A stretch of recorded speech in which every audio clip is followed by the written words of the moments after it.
तो ये जो मदर ऑफ ऑल डील्स जो शब्द उपयोग में लाया गया, वो सीधे सीधे जो ट्रंप जो बकवास करता है ना कि I am the best deal maker, उसको एक चुनौती और उसको एक व्यंग था।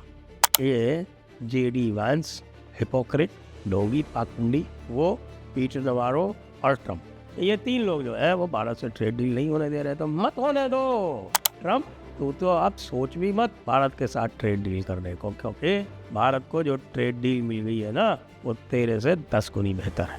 नमस्ते, आप सभी से अनुरोध है कि कृपया हमारे चैनल को सब्सक्राइब करें, वीडियो को लाइक भी अवश्य करें।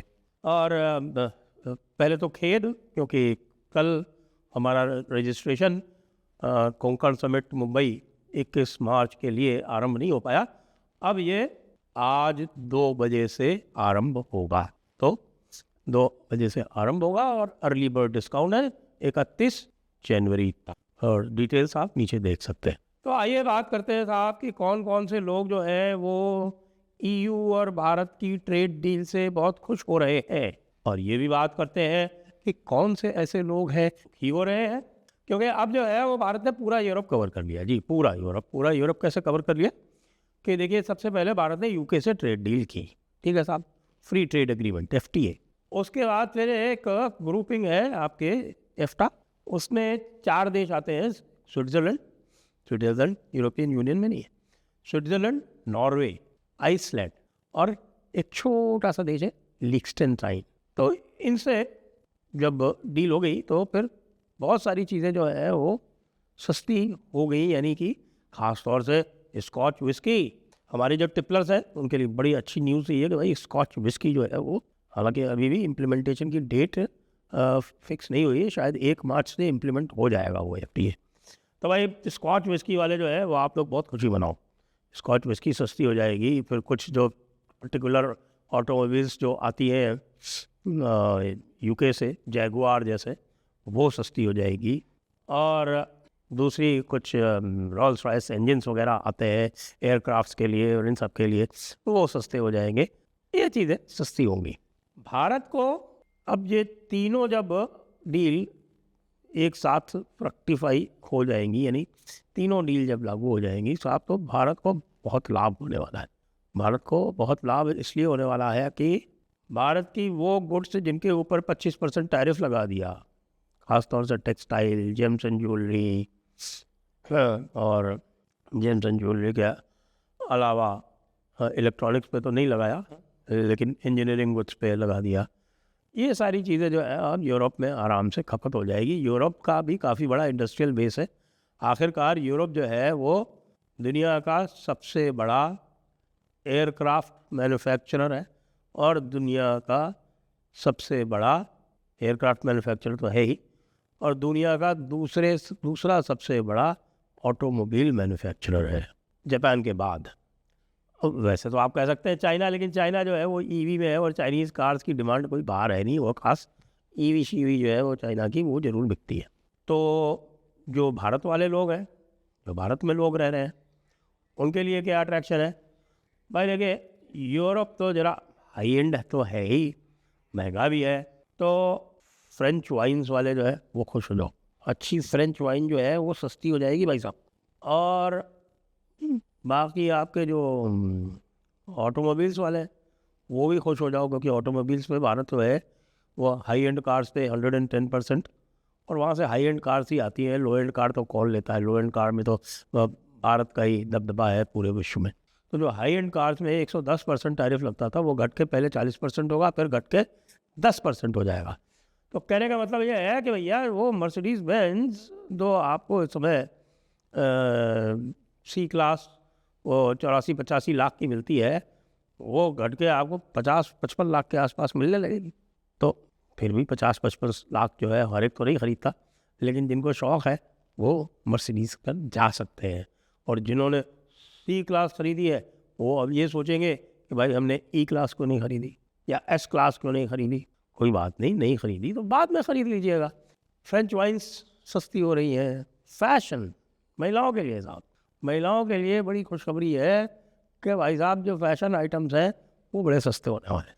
भारत की फार्मा इंडस्ट्री के लिए बड़ी खुशखबरी है, क्योंकि फार्मा पे थोड़ी बहुत फार्मा यूएस में तो आसानी से जा रहा था, आज भी जा रहा है, लेकिन यूरोप में काफ़ी बैरियर्स थे, वो फार्मा के लिए वो बैरियर्स भी हट जाएंगे, तो फार्मा जो है वो बड़ी आसानी से अब जा सकेगा। और जो ट्रेड वॉल्यूम है वो पहले ही लगभग 135 बिलियन डॉलर पे था, लेकिन ये 50-50 वाली सिचुएशन थी, लेकिन अब ये जाएगा तो 200-250 बिलियन डॉलर पे। और दुखी कौन लोग हैं? दुखी हैं लोग अमेरिका में।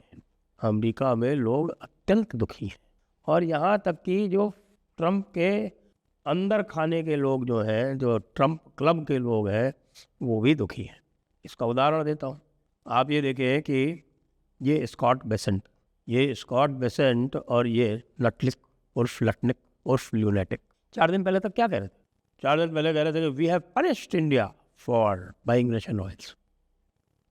Punished India for buying Russian oil. ये सब जानते हैं कि भारत के साथ में जो कुछ भी हुआ उसमें कोई लेना देना नहीं था रशियन ऑयल का। रशियन ऑयल तो एक सिर्फ बहाना था। मेन चीज़ ये थी कि जो मागा क्राउड था वो चाहता था कि उनके एग्रीकल्चर और डेयरी प्रोडक्ट्स भारत में जाएं, और यूनिक डेयरी प्रोडक्ट्स है साहब।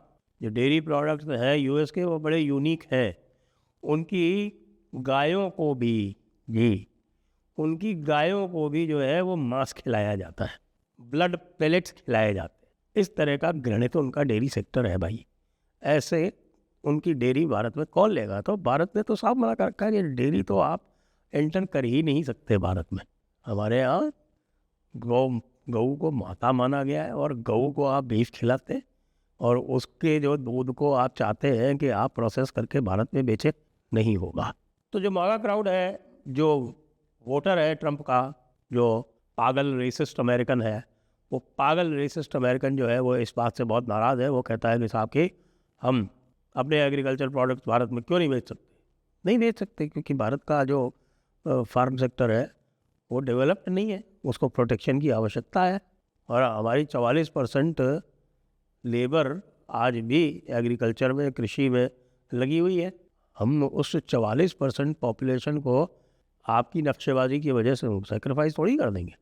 ट्रेड डील हो ना हो, आज ना हो, कल ना हो, 10 दिन बाद ना हो, कभी ना हो, उससे कोई फ़र्क नहीं पड़ता। लेकिन 44% जनता को उसको जो है बलिदान नहीं किया जा सकता, किसी भी तरीके से नहीं किया जा सकता। ये लटनिक न समझता, ना बेसेंट समझता, न करता। पहले कहता था कि मज़े की बात है, देखिए ज़रा कि हमने पनिश किया है। और लटनिक क्या बोलता था? भाई हमने कहा कि जो पहले आएगा उसको कम देंगे, जो बाद में आएगा उसको ज़्यादा देंगे। और फिर जब हमने इंडिया से कहा तो उस टाइम पे उन्होंने किया नहीं। Modi was not willing to talk to Trump. और फिर बाद में फिर वो आए कि भाई अब हम इसके ऊपर तैयार हैं। Then that boat had sailed. ये देखिए, ये तौर तरीक़ा है इनका सॉवरेन कंट्रीज से डील करने का। हमारे बॉलीवुड वाले हमारे वैश्वर को, बनियों को दिखाते हैं कि साहब वो बड़े ब्लड सकर्स हैं, खून चूसते हैं, कंजूस है, लोगों को बिल्कुल ऐसे करके खाते हैं। लेकिन अमेरिकन को कोई नहीं कह रहा, ट्रंप को कोई नहीं कह रहा, ये बॉलीवुड वाला कोई नहीं कह रहा कि साहब ये जो अमेरिकन हैं ये रियल ब्लड सकर्स हैं पूरी दुनिया के। और इन्होंने अपना पूरा कैरेक्टर जो है वो सामने दिखा दिया है। ट्रंप में और बाकी अमेरिकन में अंतर इतना ही है कि ट्रंप जो कुछ भी है वो बिल्कुल साफ साफ बोल देता है, उसके कैरेक्टर, उसका चरित्र जो है ठीक सामने आ जाता है। लेकिन ये मत सोचिए कि जो सामान्य अमेरिकन है, ख़ास तौर से ये मागा रेसिस्ट वाइट वाला, वो कोई ट्रंप से अलग है। बिल्कुल इसी तरह का रेसिस्ट रिलीजियस पिकट्स।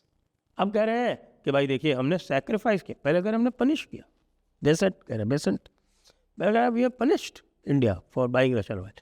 अब कह रहे हैं कि we sacrificed our interest by putting tariff on India for buying Russian oil. और ये हमने सैक्रिफाइस किया अपना इंटरेस्ट यूरोप के लिए, और यूरोप जो है वो जाके उनके साथ में ट्रेड डील कर रहा है। अब दूसरी कंट्रीज़ के और यूरोपियन यूनियन के और दूसरी यूनियंस के ट्रेड डील को भी ट्रंप बाबू डिक्टेट करना चाहते हैं। लेकिन यूरोप से इतना झगड़ा कर लिया उन्होंने ग्रीनलैंड के चक्कर में कि अब यूरोप बिल्कुल सुनने को तैयार नहीं है। बल्कि आपने ये देखा हो कि जिस तरह से अर्सुला वैन डर लेयन ने अनाउंस किया कि I am going to India immediately after this, Davos में जो किया उन्होंने अनाउंस किया immediately after this and will make mother of all deals. तो ये जो मदर ऑफ ऑल डील्स जो शब्द उपयोग में लाया गया वो सीधे सीधे जो ट्रम्प जो बकवास करता है ना कि I am the best deal maker, उसको एक चुनौती और उसको एक व्यंग था कि भाई तू नहीं है best deal maker, mother of all deals तो हम करने जा रहे हैं। टेड क्रूज जो कि अमेरिकन प्रेसिडेंट के कैंडिडेट रह चुके हैं रिपब्लिकन पार्टी की तरफ से प्राइमरीज में, उन्होंने जब पहला जो ट्रम्प का इलेक्शन हुआ था उस टाइम पे उन्होंने भाग लिया था। और Ted Cruz is an important senator. Ted Cruz कह रहे हैं कि साहब कि ये बाकी तो सब चाहते हैं, रिपब्लिकन्स ऑल वांट कि ये ट्रेड डील हो जाए, लेकिन पीटर नवारो जो उनका ट्रेड रिप्रेजेंटेटिव है और जेडी वांस जिसको हम भारत का दामाद बोलते हैं, और भारत का दामाद कोई नहीं है, वो इतना इनसिक्योर है कि वो महंगा को कोर्ट करना चाहता है और उसको दिख रहा है कि ये अगला प्रेसिडेंट वो नहीं बन पाएगा। जितना अनपॉपुलर ट्रम्प ने रिपब्लिकन पार्टी को कर दिया है, उल्टा ये लूज़ करने वाले हैं। उनको अब रोज़ सपने आ रहे हैं, दुस्वप्न आ रहे हैं कि वो हार जाएंगे सेनेट भी और हाउस भी, और उसके बाद फिर उनका इम्पीचमेंट हाउस। ये जेडी वांस हिपोक्रेट, ढोंगी, पाखंडी, वो पीटर नवारो और ट्रम्प, ये तीन लोग जो है वो भारत से ट्रेड डील नहीं होने दे रहे। तो मत होने दो ट्रम्प, तू तो आप सोच भी मत भारत के साथ ट्रेड डील करने को, क्योंकि भारत को जो ट्रेड डील मिल गई है ना वो तेरे से 10 गुनी बेहतर है। जय हिंद, जय भारत, वंदे मातरम।